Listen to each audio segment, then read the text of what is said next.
Friends, welcome to my channel Telangana రుచులు. నేను మీ Jyotsna.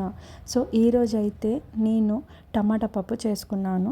So దీని రెసిపీ చూసేయండి. చాలా సింపుల్గా, చాలా రుచిగా టమాటా పప్పు ఎలా చేసుకోవాలో నేనైతే చెప్తాను. సో 1.5 కప్పు కందిపప్పు అయితే నేను 2 సార్లు శుభ్రంగా కడుక్కొని ఒక హాఫ్ అన్ అవర్ నానబెట్టుకున్నాను.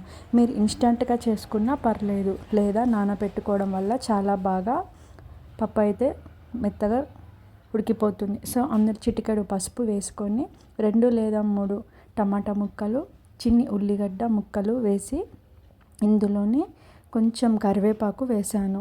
ఇలా వేసుకోవడం వల్ల కరివేపాకు ఫ్లేవర్ అనేది టమాటా పప్పుకి చాలా బాగా. సో ఇలా కలుపుకొని ఇందులోనే చిన్న నిమ్మకాయ సైజ్ అంతా చింతపండు వేసుకున్నాను. చింతపండు వేసుకోవడం వల్ల టమాటా పప్పు చాలా రుచిగా ఉంటుంది. సో ఇలా వేసుకొని 3 విజిల్లు అయితే నేను పెట్టాను. చూడండి పప్పు ఎలాగా మెత్తగా ఉడికిపోయిందో. సో పప్పు నానబెట్టుకోవడం వల్ల చాలా తొందరగా పప్పు అనేది ఉడికిపోతుంది. సో నేనైతే ఒక హాఫ్ అన్ అవర్ నానబెట్టుకున్నాను. మీరు ఇన్స్టంట్గా చేసుకున్నా పర్లేదు ఫ్రెండ్స్. సో పప్పు అనేది చాలా బాగా ఉడికిపోయింది.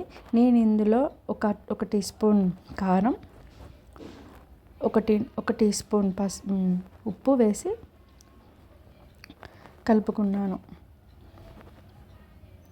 మీరైతే రుచికి సరిపడా ఉప్పు వేసుకోండి. నాకైతే ఒక 1.5 స్పూన్ ఉప్పు సరిపోయింది. మేము కారం కూడా కొంచెం స్పైసీగా తింటాం కాబట్టి నేను 1 టేబుల్ స్పూన్ కారం అయితే వేసుకున్నాను. సో పోపు వేసుకుందాం రండి. ఇందులో జీలకర్ర, ఆవాలు, కొంచెం వేరుశనగపప్పు, మినపప్పు వేసుకున్నాను. కొంచెం ఒక చిటికెడు మెంతులు కూడా వేసుకోండి. ఇందులోనే ఇంగువ పొడి కూడా వేసుకున్నాను. ఎండుమిర్చి, ఎల్లిపాయ ముక్కలు కూడా వేసుకున్నాను. ఇంగువ వేసుకోవడం వల్ల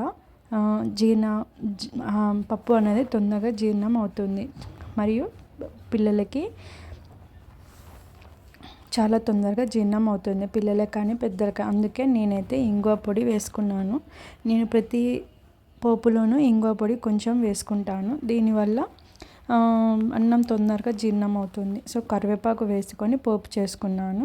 మంచి అరోమా అయితే కరివేపాకుది బాగా వస్తుంది నాకు. ఇలా పోపు వేసుకోవడం వల్ల పప్పు అనేది చాలా బాగా రుచిగా ఉంటుంది. చూడండి అరోమా ఎంత బాగుంది తెలుసా, ఎంత చక్కగా వస్తుందంటే అంత చక్కగా వస్తుంది. ఇందులో కొంచెం పసుపు వేసి పోపు అయితే పెట్టేశాను.